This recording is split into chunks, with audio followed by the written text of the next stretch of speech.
This book reveals the truth no one dares to admit what really happens after you die. In its pages, you'll uncover a secret so forbidden that it shatters every comforting lie you've ever been told. For 15 years, this book has quietly exposed lies fed to us by religion, science, and society, forcing readers to face the chilling possibility that life doesn't end where we think it does. Let us pull back the veil together and see what was never meant to be seen. Rethinking what comes next. For 15 years, this book has been out there, quietly daring people to dig into one of life's biggest mysteries: what really happens after we die. It promises to spill the tea on a secret so shocking, so off-limits, it makes you rethink everything you've ever been told. This isn't just another story about pearly gates or fiery pits. This book wants you to throw all that out and take a fresh look at life, death, and whatever comes next. But here's the kicker. Its final revelation is so explosive, it could change everything you thought you knew, if you dare to face it. First off, it takes aim at the stuff you've probably heard your whole life. Religions, spiritual guides, and even scientists have their takes on death, right? But what if they're only scratching the surface? The book digs into how different cultures and beliefs tackle the afterlife, pointing out the gaps, the overlaps, and the things we all kind of ignore because they're too weird or scary. It's like a guided tour through everything you thought you knew, only to show you how much you've missed. The tone is super chill, but straight to the point. You're not getting some high and mighty lecture here. It's more like sitting down with someone who's seen some stuff and wants to give you the inside scoop. The author's big thing is shaking off the mental chain society throws on us. They argue that we've been spoon-fed comforting stories to keep us from freaking out about the unknown. But if you want the truth, you've got to be willing to step out of that bubble and face the big, uncomfortable questions head on. One of the juiciest parts of the book dives into the idea of consciousness. Is it just something our brains cook up? Or is it a whole separate thing that sticks around after our bodies call it quits? The author looks at wild stuff like near-death experiences, reincarnation stories, and other mind-blowing phenomena. They're not saying, hey, here's proof. Instead, it's more like, here's some breadcrumbs, follow them if you dare. Then there's the kicker. If this secret is legit, it could totally flip how we live our lives. Imagine not being scared of death because you know it's not the end. That kind of mindset could make you braver, more focused, and way less obsessed with all the material junk that's supposed to make us happy. The book argues that facing the truth about death could set you free in ways you never imagined. It's not just about where we're going, but how we're living right now. Of course, dropping a truth bomb like this isn't without its risks. The author knows this secret might rattle some cages. People don't like it when their deeply held beliefs get poked at. Some folks in power might not want this kind of info getting out. But the book doesn't shy away from the tough stuff. It's all about challenging the status quo, even if it means facing pushback. To help readers really vibe with the material, the book includes practical exercises. You're not just reading, you're doing. Things like meditation, writing down your thoughts, and digging into your feelings about death. These exercises are meant to help you connect with yourself, and maybe even catch a glimpse of the bigger picture. It's not just about learning, it's about experiencing. Sprinkled throughout are stories from people who claim they've had a peek behind the curtain. Some have faced near death, while others talk about memories from past lives or encounters with something they can't quite explain. These aren't presented as hard evidence, but as pieces of a puzzle, urging readers to think, what if? Whether you buy into them or not, they add a layer of intrigue that keeps you hooked. The big reveal doesn't come all at once. The book slowly builds, dropping hints and pushing you to think harder about what you're reading.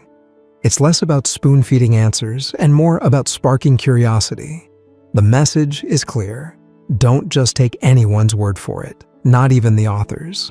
Use your brain, question everything, and chase the truth for yourself.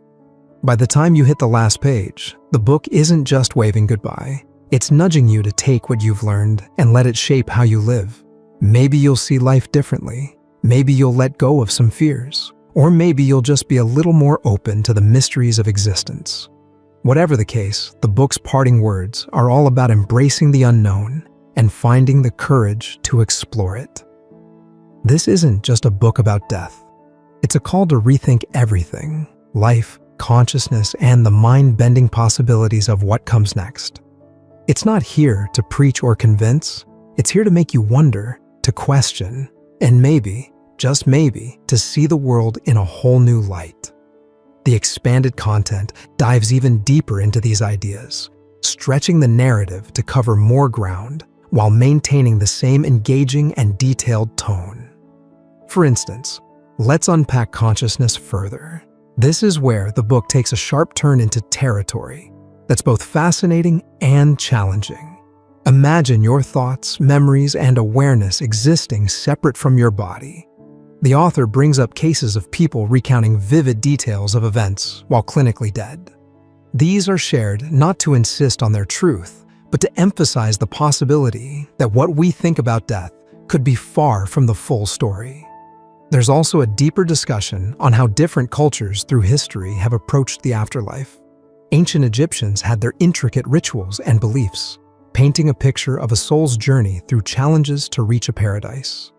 Meanwhile, Tibetan Buddhist texts speak of bardos, transitional states between death and rebirth, offering insights into what lies beyond the veil of physical existence. By contrasting these with modern scientific approaches, the author creates a tapestry of perspectives that make the mystery of death even more compelling. Expanding on practical exercises, the book includes step-by-step guidance for engaging with your inner self. One exercise encourages readers to close their eyes, take a few deep breaths, and imagine their consciousness as a vast, boundless space. Another asks readers to write a letter to their future selves from the perspective of someone who has already crossed to the other side. These activities aim to stir something deeper than intellectual curiosity, a personal connection to the themes explored. What if you've been asking the wrong questions about life and death? Then, the mandala of peaceful deities guides the spirit to unity with this cosmic display. But there's a subtle trap. The dull path of healing always looms nearby. The text encourages the spirit to resist that pull, saying, "At this moment, let your compassion flow. Draw back from the path that leads to delusion and the lower animal realms." But what happens if the bardo being can't align with the peaceful deities? That's when the wrathful ones make their entrance. And these beings don't hold back. Imagine sharp fangs, multiple heads, weapons in hand, surrounded by flames and laughing ominously. Sounds terrifying? Well, that's the point. These blood-drinking deities embody raw energy, and their presence can feel like a nightmare come to life. Here's the twist, though. Even these fearsome beings are not to be feared. The text reveals that they too are pure manifestations of the mind.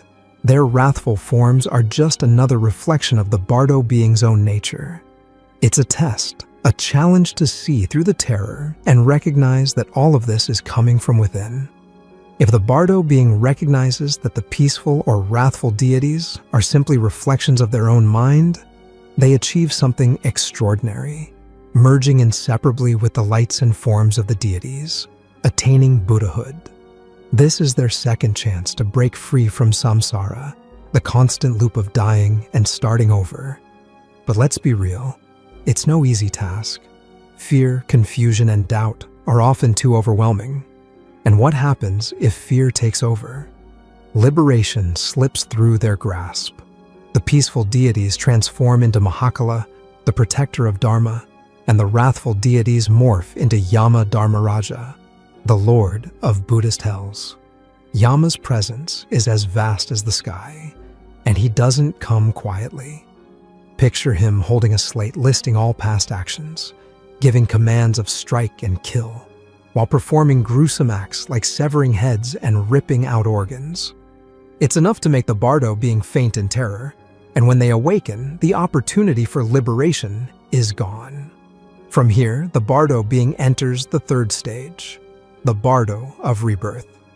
This stage is where karma steps in to decide their next destination. The possibilities? They could be reborn into the realm of gods, jealous gods, humans, animals, hungry ghosts, or even hell.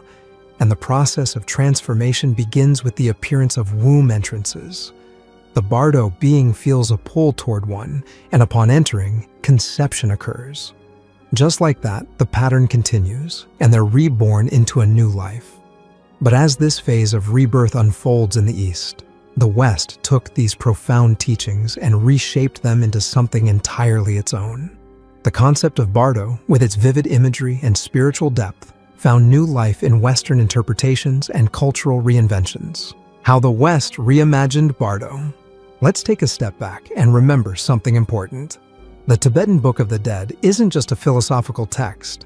It's a ritual guide meant to be read aloud to the dead. Its oral nature is key. Much of the text directly addresses the deceased with lines like, "O child of Buddha nature," offering encouragement and instructions for navigating the wild and often terrifying visions of the bardo states. When you read this text with its oral purpose in mind, even the more horrifying parts, like Yama drinking brains, start to make sense. They're not meant to shock for the sake of shock. Instead, they serve to guide and prepare the spirit for the challenges of the bardo. And about the name, the Tibetan Book of the Dead, it's a little misleading. It's not actually a standalone book, but a small section of a much larger text called Peaceful and Wrathful Deities, a natural liberation through recognition of enlightened intention. This context adds even more depth to a text already filled with wisdom, ritual, and cosmic imagery. The origins of the Tibetan Book of the Dead are steeped in legend and tradition, tracing back to the 8th century tantric master Padmasambhava, an important figure in Tibetan Buddhism. According to tradition, Padmasambhava foresaw that his teachings might one day be distorted or lost. To safeguard them, he devised a unique solution. He hid his teachings across the Tibetan landscape. These hidden treasures, called therma, meaning treasure, were concealed in caves, lakes, mountaintops, or even within the minds and hearts of future disciples, waiting to be discovered when the time was right. The people chosen to uncover these treasures are known as Tertons, treasure discoverers. It's believed that Tertons are reincarnations of Padmasambhava's closest disciples, handpicked by the master himself to rediscover and revive his teachings in later lifetimes. This tradition credits the Tibetan Book of the Dead as part of one such treasure. The story of its discovery is just as fascinating. In the 14th century, a 15-year-old boy named Karmalingpa, the son of a tantric master, is said to have found a collection of texts buried in a cave. Among them was the complete Peaceful and Wrathful Deities text, which includes the section we now call the Tibetan Book of the Dead. It's a striking narrative, filled with mysticism and spiritual destiny. While this is the traditional story, many scholars approach it with skepticism. From their perspective, the Therma texts are more likely the work of the Tertons themselves, with the attribution to Padmasambhava serving as a symbolic nod to his authority and influence, rather than literal authorship. Interestingly, while the Tibetan Book of the Dead is widely recognized and celebrated in the West, its prominence within Tibetan Buddhist practice isn't quite as grand. Tibetan Buddhists are often surprised by how much attention this single text, a small part of one of their many funerary traditions, has received abroad. It's a reminder that sometimes the spiritual spotlight shines in unexpected places. Some scholars argue that the Tibetan Book of the Dead has become more of an American spiritual classic than a Tibetan one. Why? It all starts with a guy named Walter Evans Wentz, the American who introduced the text to the Western world. Let's break it down. Evans Wentz wasn't your average academic. He was a theosophist, part of a late 19th century spiritual movement that blended Hinduism, Buddhism, and various esoteric traditions. In 1919, during a spiritual journey through India, Evans Wentz came across some Tibetan funerary texts. He didn't get them directly from Tibetan monks or scholars, though. He bought them from a British officer fresh from Tibet, which, at the time, was under British invasion. Problem? Evans Wentz couldn't actually read the texts. To figure out what they said, he traveled to northeast India and sought out Kazadawa Samdup, an English-language teacher known for helping Westerners translate religious texts. Samdup translated the funerary texts, and Evans Wentz published them in 1927 as the Tibetan Book of the Dead. He chose the title because he thought it resembled the Egyptian Book of the Dead, and believed both texts drew from some ancient universal wisdom. Evans Wentz even framed his relationship with Samdup as a spiritual one, describing himself as Samdup's disciple. In the preface of the first edition, he wrote, "I am seeking so far as possible to suppress my own views and act simply as the mouthpiece of a Tibetan sage of whom I was a recognized disciple." This may sound dramatic at first, but scholar Don Lopez has pointed out that this so-called guru-disciple bond is questionable. According to their surviving letters, the two had a brief professional relationship lasting only a couple of months, hardly the spiritual mentorship Evans Wentz made it out to be. Despite this, Evans Wentz's work propelled the Tibetan Book of the Dead into Western consciousness. Its appeal was fueled by two main factors: a romanticized view of Tibet as a mystical, otherworldly place, and a universal human fascination with death. The desire to understand what happens after we die, paired with a dose of Orientalist fascination, helped turn this text into a cornerstone of Western spirituality, even if its prominence in actual Tibetan Buddhist practice is relatively minor. The Tibetan Book of the Dead found massive popularity in the West, particularly in the United States, among people drawn to spiritualism, esotericism, and altered states of consciousness. Its appeal spanned decades, from the 1930s and 1940s right through the counterculture movements of the 1960s. Carl Jung, as we mentioned earlier, lent credibility by writing introductions for several editions. And in 1964, Timothy Leary, the infamous psychedelic researcher, took things further. Along with a few collaborators, he published The Psychedelic Experience, a guide to navigating trips on illicit substances, explicitly inspired by the Tibetan Book of the Dead. Beyond its influence on spirituality and psychedelics, the text left its mark on Western culture at large. Films like Jacob's Ladder and Enter the Void borrow heavily from its ideas and imagery, weaving its themes into storytelling that resonates with modern audiences. But claiming that the Tibetan Book of the Dead is more American than Tibetan can feel offensive when you consider its origins. After all, it's written in the Tibetan language, performed by Tibetan Buddhist lamas, and deeply rooted in Tibetan traditions. Yet, through figures like Walter Evans Wentz and his successors, the text was reshaped and rebranded for an American audience, transforming its cultural significance along the way. This is a classic example of religious globalization. Sacred ideas from one culture often take on a new life when they interact with another. As scholar Don Lopez aptly points out, there's an irony in the Tibetan Book of the Dead. It's not really a book, nor is it strictly about death. It's fundamentally about healing, whether that's the awakening of souls or the rediscovery of thermatexts. Evans Wentz's version isn't so much a direct transmission of Tibetan Buddhist practice as it is an American reimagining. By isolating a few chapters from a larger pattern of texts, giving them an evocative new title, and layering on his own interpretations, he created something that resonated powerfully with Western audiences. The result? A text that continues to bridge and blur the lines between two very different worlds. As Don Lopez points out, the text is fundamentally about Buddhist rebirth. Yet, for American audiences, it's often read as a psychological or even psychedelic guide. This transformation highlights more than just cultural reinterpretation. It's a lesson in how religious authority and sacred texts evolve as they move between contexts. Think about it. Many religious traditions establish authority by connecting their text to prominent figures. Christians link books like the Gospel of John to apostles of Jesus, and Sikhs regard the Guru Granth Sahib as their eternal guru, maintaining continuity with the lineage of their 10 human gurus. Tibetan Buddhism follows a similar pattern, rooting the legitimacy of Therma texts in Padmasambhava's disciples, believed to reincarnate across generations to rediscover and reintroduce these teachings. Theosophists like Evans Wentz weren't exempt from this need for authority. By claiming to be a disciple of a lama, he aligned himself with the lineage of Karma Lingpa, the original revealer of the Tibetan Book of the Dead, and, by extension, tied himself to Padmasambhava's ancient chain of authority. It's fascinating how this interplay of tradition, reinterpretation, and personal claims shaped the text's legacy in the West. This blending of ancient wisdom with modern reinterpretation didn't stop with scholars.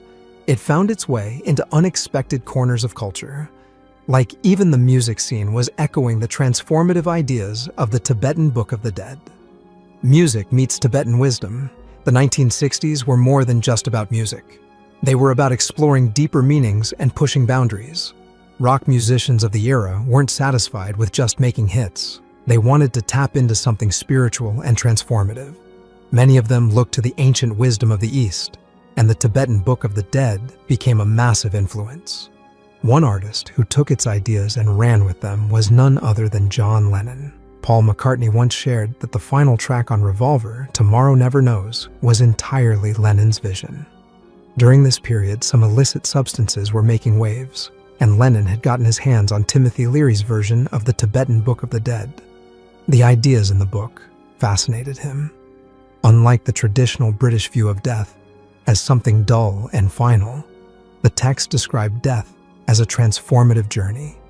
It compared dying to an epic voyage, similar to how the ancient Egyptians prepared their dead for the afterlife.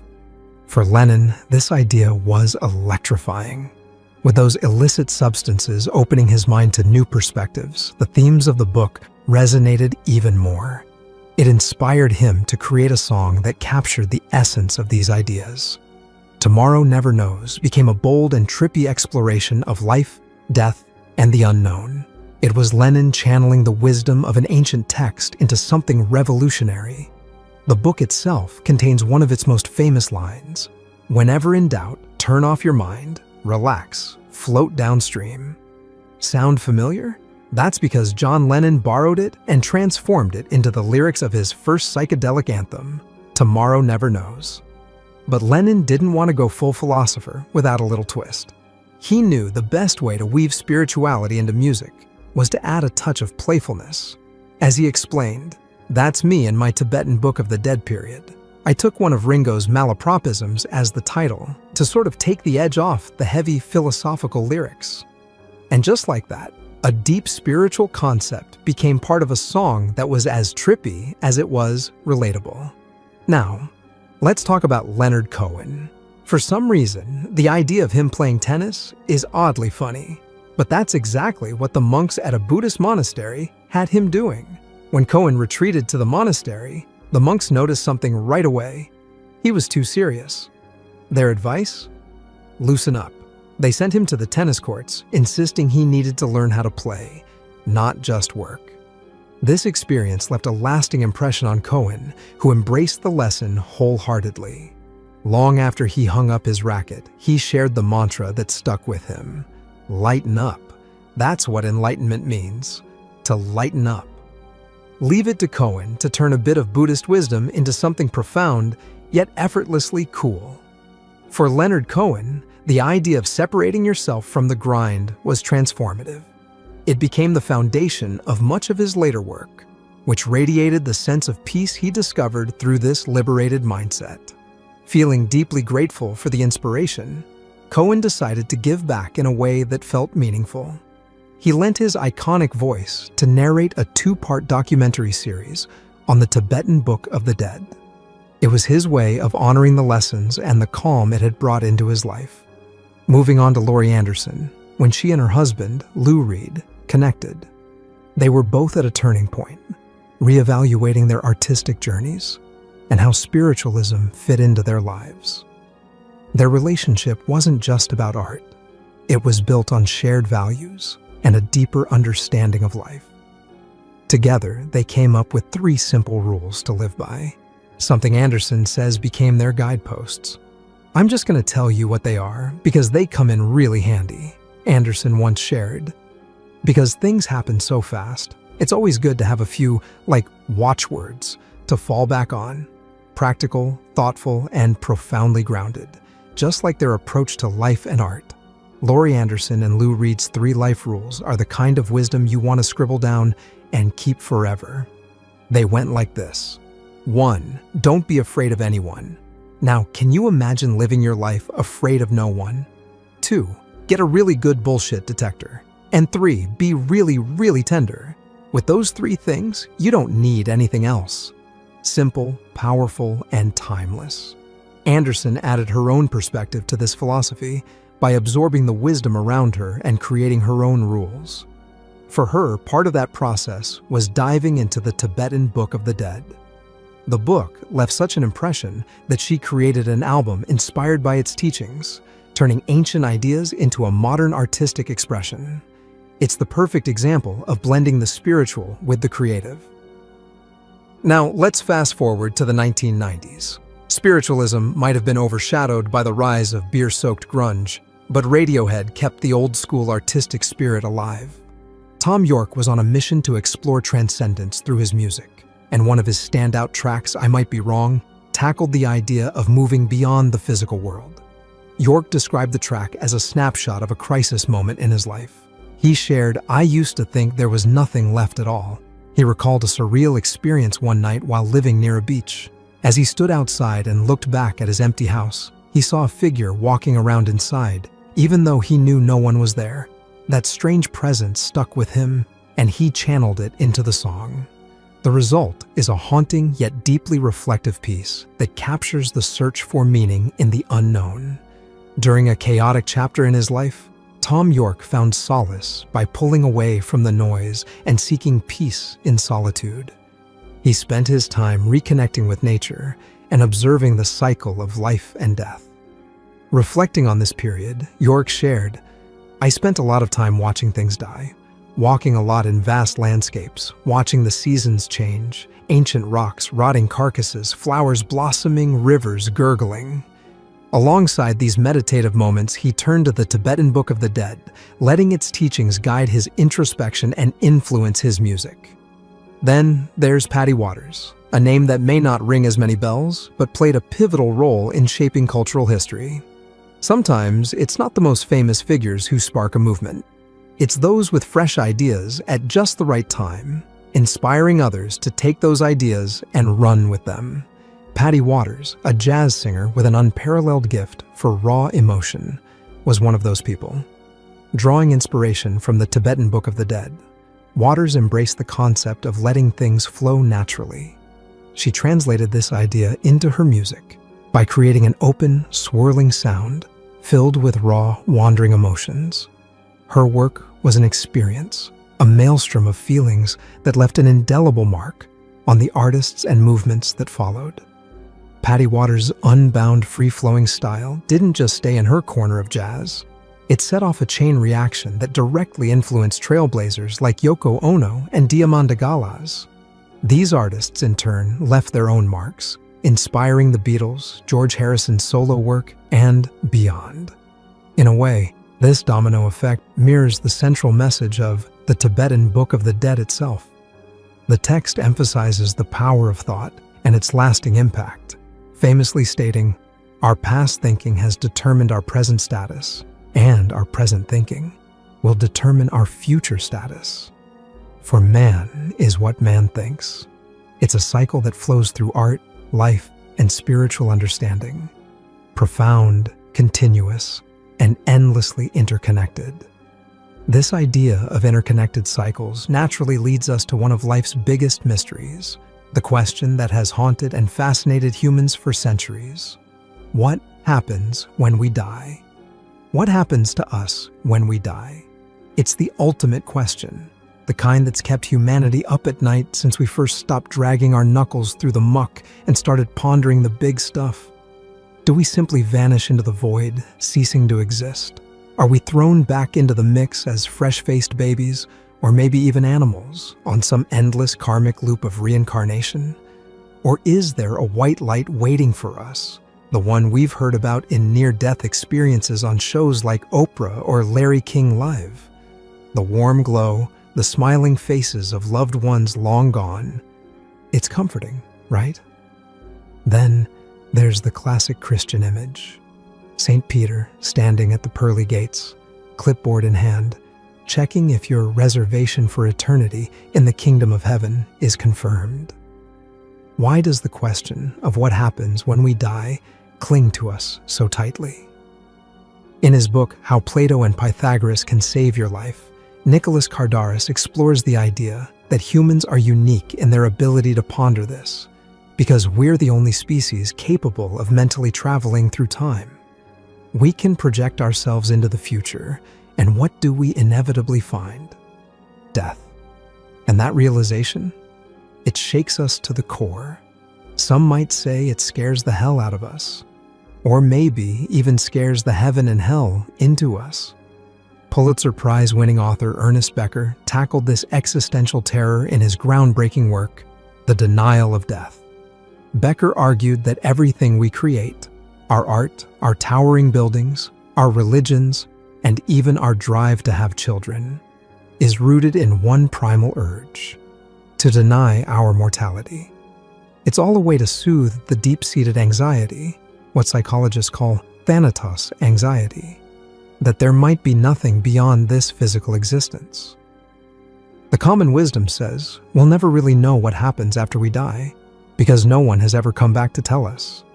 But that might not be entirely true. Beyond the near-death experiences, or NDEs we've heard about, documented by psychologists like Dr. Raymond Moody in Life After Life and Dr. Kenneth Ring in Mindsight, there's another phenomenon that challenges our assumptions. It involves children who, without the drama of an NDE or the influence of hypnotic regression, spontaneously recall vivid details of past lives. These cases are rigorously studied, well-documented, and leave us wondering, could these glimpses into past lives hold the answers we're searching for? When it comes to children recalling past lives, these stories aren't about extravagant claims of being Cleopatra or Napoleon. Instead, they're far more grounded, and, in many cases, eerily specific. These kids often recount memories of ordinary people who passed away relatively recently, sometimes just months or a few years before their birth. What's truly fascinating is the level of detail. They'll name parents, siblings, and other relatives. They'll describe their previous villages, homes, or districts. They'll even recall what they did for a living, and most strikingly, provide vivid, accurate descriptions of how they died. Here's where it gets even more unsettling. Some of these children bear physical signs, birthmarks or congenital defects that match the cause of death they claim to have experienced in a past life. Often, these injuries were traumatic in nature, like scars from fatal wounds or marks where the body might have been pierced.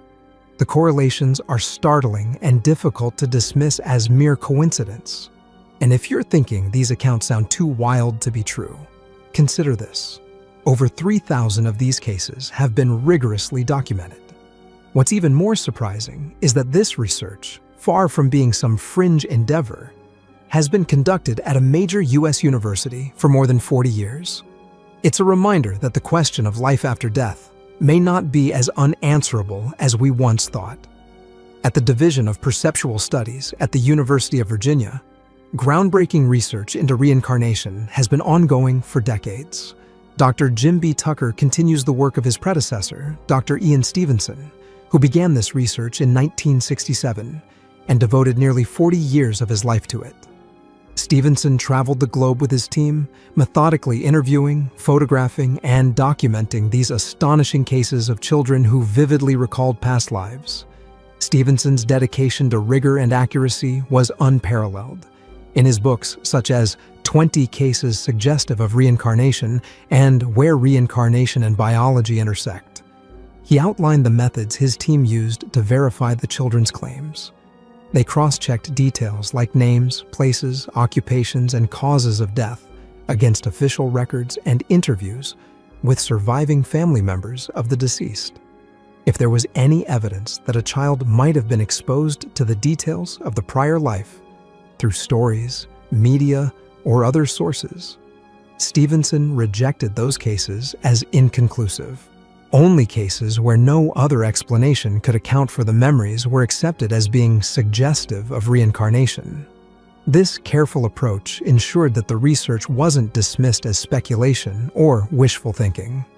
By setting such high standards for evidence, Stevenson and his team created a body of work that challenges conventional understanding and opens the door to fascinating possibilities about what might happen after death. Does this prove that there's life after death? That's for you to decide.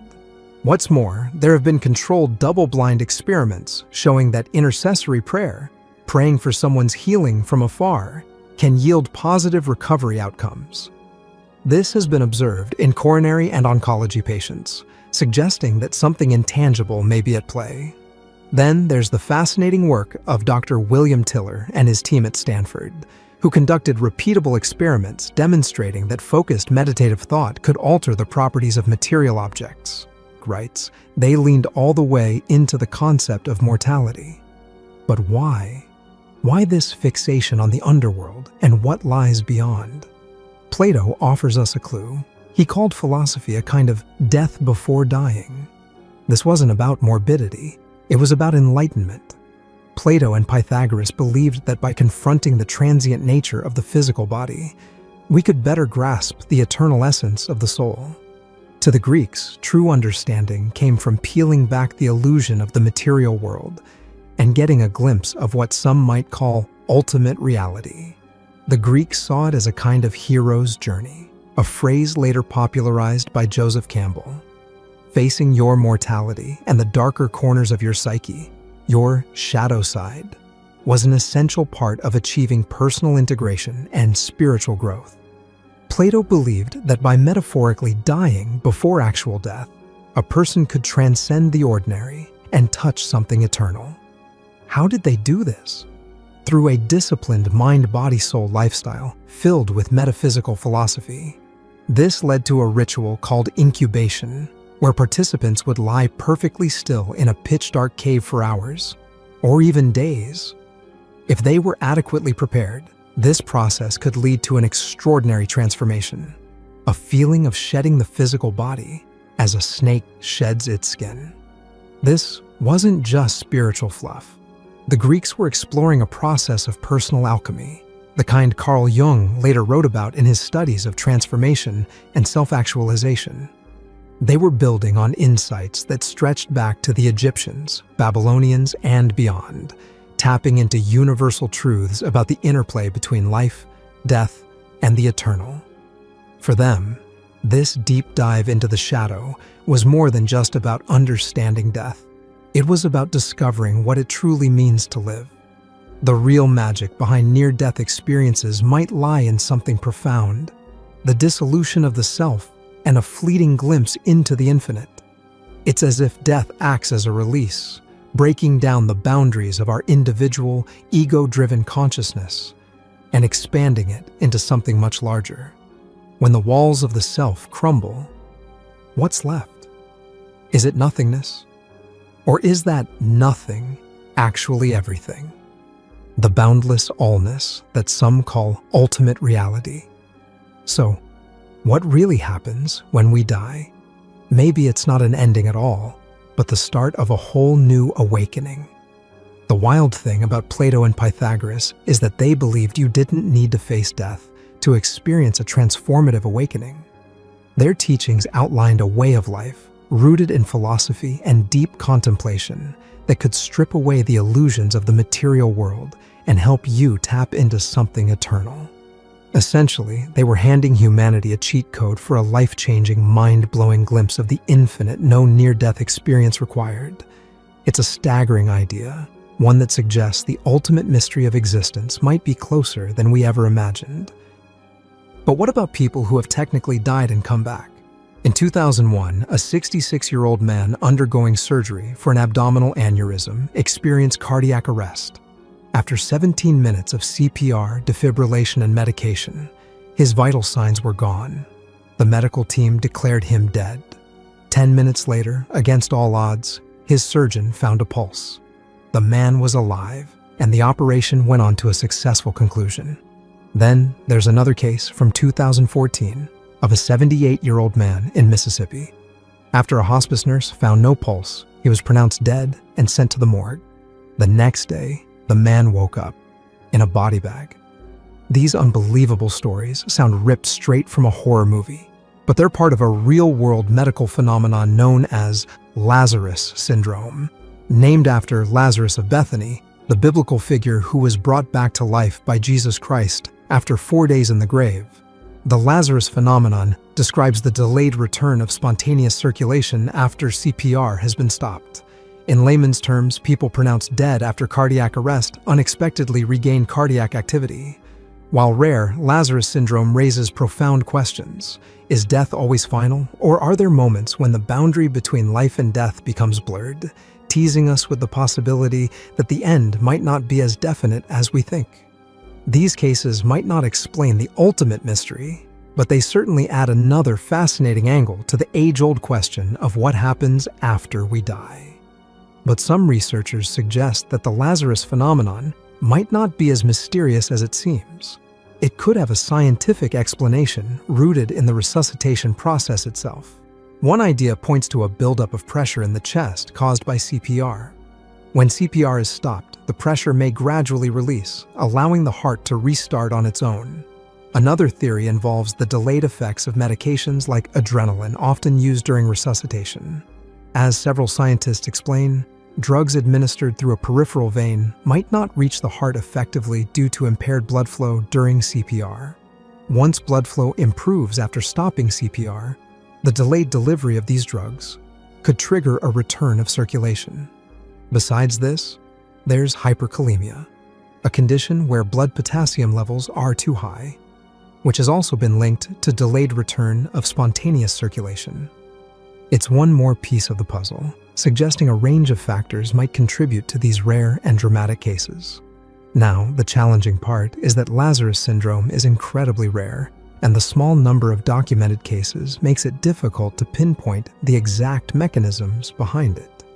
That leaves us with more questions than answers. But maybe we're asking the wrong question. Instead of focusing on what might bring a patient back to life, perhaps we should consider this possibility. Were they ever truly deceased? In these extraordinary moments, the line between life and death becomes blurry, leaving us to wonder whether our understanding of death is as solid as we've always believed. Do you think the Tibetan Book of the Dead holds answers to the mysteries of life and death? Let us know in the comment. If you enjoyed the video, don't forget to hit the like and subscribe button for more.